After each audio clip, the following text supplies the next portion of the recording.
Hi dears, welcome to ശ്രീസ് നാവിൽ തൊട്ടു മനസ്സിൽ തൊട്ടു.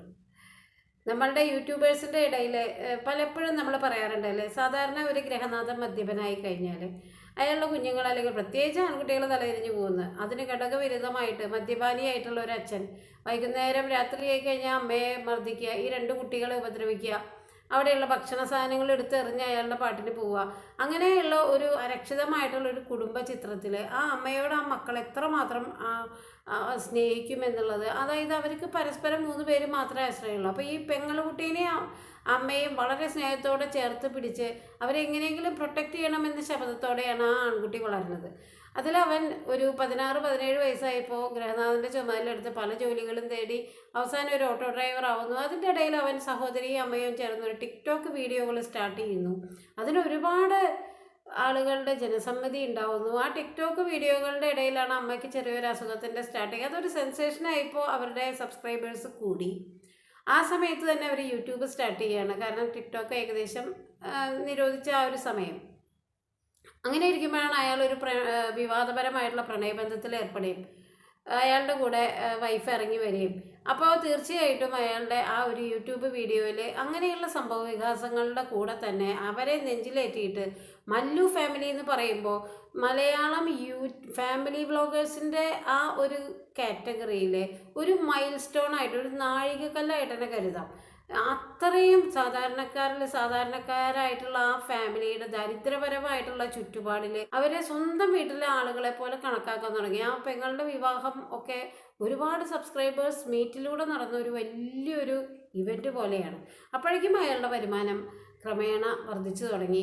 ഏകദേശം മന്ത്ലി ഒരു 3.5 ലക്ഷം 4 ലക്ഷം ആവറേജ് അയാൾ ഒരു 4 വർഷത്തോളം വാങ്ങി എന്നുള്ളതാണ്. അതിൽ ആ ക്ലൈമാക്സ് എപ്പിസോഡുകൾ ഉണ്ടല്ലോ, ഇപ്പോൾ സഹോദരിയുടെ വിവാഹം, അയാളുടെ കുട്ടിയുടെ പേരുകൾ, അങ്ങനെയൊക്കെയുള്ള പ്രത്യേക എപ്പിസോഡുകൾ. ആ സഹോദരിയുടെ വിവാഹം പ്രത്യേകം എടുത്തു പറയണം. ഒരു 10-15 ദിവസം ആ ഡെയിലി ഉള്ള വീഡിയോകൾ, ആ അപ്ഡേഷൻ ഉണ്ടല്ലോ, ഡ്രസ്സ് എടുക്കണല്ലോ, ആ എല്ലാ അപ്ഡേഷനിലൂടെയും നല്ലൊരു വരുമാനം സമ്പാദിക്കാൻ പറ്റിയെന്നുള്ളത്. ആ സഹോദരിയെ നല്ല രീതിയിൽ സ്വർണവും സമ്പാദ്യവും ഒക്കെ ആയിട്ട് അവളെയും വിവാഹം കഴിച്ചയക്കുന്നു. അവൾക്ക് ആ ചാനലിൻ്റെ 2.0 തന്നെ അയാൾ കൊടുക്കുകയാണ്.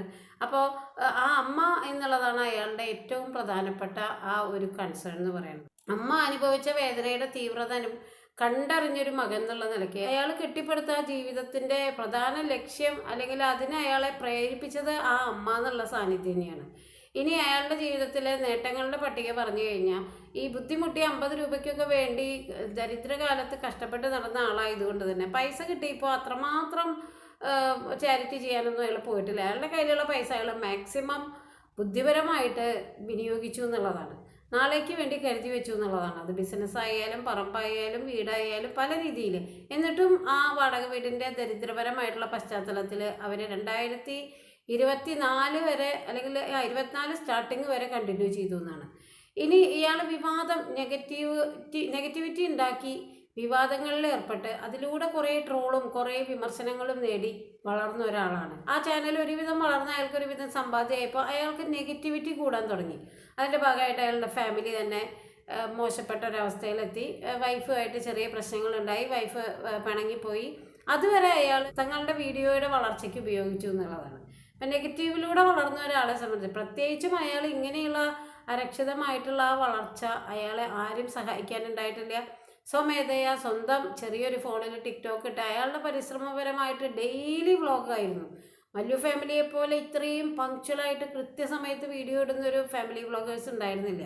ഒരു 3-4 വർഷം കഴിഞ്ഞപ്പോൾ അവരുടെ ജീവിതം സെറ്റിലായപ്പോൾ പിന്നെ അവർക്ക് യൂട്യൂബിനോട് വലിയ ഒരു ഇഷ്ടമില്ലാതായി തുടങ്ങി. പതുക്കെ അവർ വീഡിയോകൾ ഇടൽ കുറച്ചു. പ്രത്യേകിച്ച് അവർ കൃത്യമായിട്ട് വീഡിയോകൾ ഇടാതെ ആയപ്പോൾ എല്ലാ ചാനലിൻ്റെയും ഒരു ഗ്രാഫ് പോലെ അത് പതുക്കെ താഴേക്ക് വന്നു തുടങ്ങി. പക്ഷേ സുജിൻ എന്നുള്ള ബുദ്ധിമാനായിട്ടുള്ള ഇൻവെസ്റ്റർ, അയാൾ ഇതിലല്ലെങ്കിൽ വേറെ, അയാൾ മെയിനായിട്ട് ഓൺലൈൻ ഗെയിമിൻ്റെ പ്രൊമോട്ടറാണ്.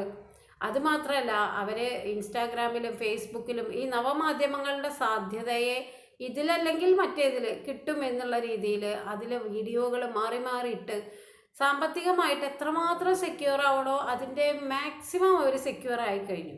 അയാളുടെ ജീവിതത്തിലെ ഏറ്റവും പ്രധാനപ്പെട്ട കാര്യം അമ്മയുടെ എല്ലാ ഇഷ്ടങ്ങളും സാധിച്ചു കൊടുക്കുക.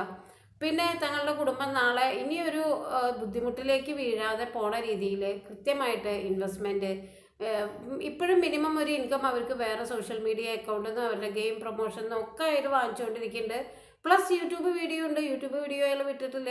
പക്ഷേ പഴയ പോലെയുള്ള വലിയ വ്യൂസ് ഇല്ല. പിന്നെ ഇവരുടെ ഒരു നെഗറ്റീവായിട്ടുള്ളൊരു ഇമ്പാക്റ്റ് എന്താ വെച്ച് കഴിഞ്ഞാൽ ഇവർക്ക് സബ്സ്ക്രൈബേഴ്സ് കൗണ്ട് ഇത്രയും വർഷമായിട്ട് 2019 ടു 2025 ആകുമ്പോഴേക്കും അവർക്ക് 12-13 ലക്ഷം സബ്സ്ക്രൈബറേ ഉള്ളൂ എന്നുള്ളതാണ്. ഇപ്പോൾ KL ബ്രോ, ബിജു, ഋത്തിക്കിനെയൊക്കെ സംബന്ധിച്ചിടത്തോളം അവർക്ക് ഏകദേശം 7.5 കോടി സബ്സ്ക്രൈബേഴ്സ് ഉണ്ട്. അതിൻ്റെ ഒരു കാരണം എന്താ വെച്ച് കഴിഞ്ഞാൽ കൃത്യമായിട്ടുള്ള ഇടവേളകളിലുള്ള വീഡിയോ ഇടായ, പിന്നെ ഷോർട്ടുകൾ മാക്സിമം ഇവർ യൂസ് ചെയ്യാറില്ല. ഇവർക്ക് വേറെ വേറെ ഒരുപാട് കാര്യങ്ങളുണ്ട്. ചാനൽ വലുതായി അതിൻ്റെ റെമ്യൂണറേഷൻ, ഒരുപാട് വരുമാനം, ബാങ്കിൽ ഡെപ്പോസിറ്റൊക്കെ കൂടിയപ്പോൾ അവർ പല രീതിയിൽ അതിങ്ങനെ ബിസിനസ്സായിട്ടും അവരുടെ ഗെയിം പ്രൊമോഷനായിട്ടൊക്കെ വേറെ മറ്റേ സോഷ്യൽ മീഡിയ പ്ലാറ്റ്ഫോമൊക്കെ ആയിട്ട് അവരത് അവരുടെ സമയം ഡിസ്ട്രിബ്യൂട്ട് ചെയ്തപ്പോൾ അവർക്ക് ഇത് കോൺസെൻട്രേറ്റ് ചെയ്തിട്ട് ടൈം ടേബിൾ വെച്ചിട്ട് വീഡിയോ ഇടാനുള്ളൊരു സമയമില്ലാതെയായി. സ്വാഭാവികമായിട്ട് അവർ ഇതിലധികം കോൺസെൻട്രേഷൻ ചെയ്യാത്തത് കൊണ്ട് തന്നെ സബ്സ്ക്രൈബേഴ്സ് കൗണ്ട് വളരെ കുറവായി.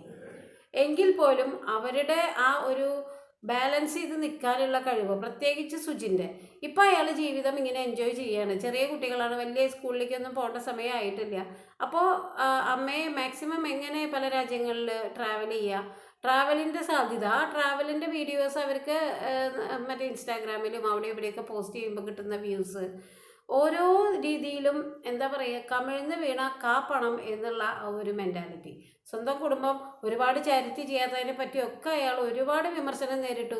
പേഴ്സണൽ ലൈഫിൽ വൈഫുമായിട്ട് ചില പ്രശ്നങ്ങൾ വന്നപ്പോഴും നേരിട്ടു. അതിനെ ഒന്നും ഒട്ടും പരിഗണിക്കാതെ തന്നെ അയാൾ മുന്നോട്ട് സധൈര്യം പോയി എന്നുള്ളതാണ്. ജീവിതം സെറ്റിലാക്കുക, അമ്മയുമായിട്ടുള്ള ആ അമ്മയ്ക്ക് എത്ര സന്തോഷം കൊടുക്കാമോ അതിൻ്റെ മാക്സിമം കൊടുക്കുക. അപ്പം അമ്മയും മോനും തമ്മിലുള്ള ഒരു ഇഷ്യൂ നടത്തിയ വേറൊരു ചാനൽ എന്തുമാത്രം വൾഗറായിട്ടാണ് അല്ലേ അമ്മയും മകനും തമ്മിലുള്ള ആ ബന്ധം അത്ര മോശമായി പോയത്.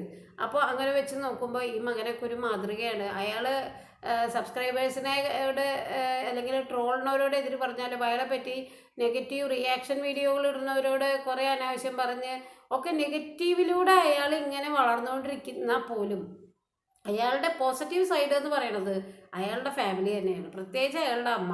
എന്തൊക്കെ ആരൊക്കെ വിട്ടുപോയാലും അയാളുടെ അമ്മയായിട്ടുള്ള ആ ബോണ്ടിങ് എന്ന് പറയുന്നത് വല്ലാത്തൊരു ഇതാണ്. അതാണ് ഇയാളെ ഇത്രമാത്രം നേട്ടങ്ങൾ കൊയ്യാനായിട്ട് ഈ യൂട്യൂബ് മീഡിയയിൽ ശരിക്കും അയാളെ പിടിച്ചു നിർത്താനും, പിന്നെ അയാളുടെ ആ ഒരു കിട്ടുന്ന പൈസയുടെ ഗൈഡൻസിന് അമ്മയുടെ ഒരു ഇങ്ങനെ അനാവശ്യമായിട്ട് ചെയ്യരുത് എന്ന് പറയാനുള്ളൊരു താക്കീത് കൊടുക്കാനായിട്ട് ആ അമ്മയുടെ സാന്നിധ്യം ഇതുവരെ ഉണ്ട് എന്നുള്ളതാണ്. അപ്പോൾ ഒരു മകൻ വഴിതെറ്റി പോകാതിരിക്കാൻ ഒരു അമ്മയ്ക്ക് എത്രമാത്രം സ്നേഹത്തോടെ അവനുമായിട്ടുള്ള ആ ബോണ്ടിങ്ങിലൂടെ പറ്റും എന്നുള്ളൊരു കാര്യം അതും കൂടി ഇതിലൂടെ നമ്മൾക്ക് കാണാൻ പറ്റുകയാണ്. എല്ലാവർക്കും നന്മ വരട്ടെ. നന്ദി, നമസ്കാരം.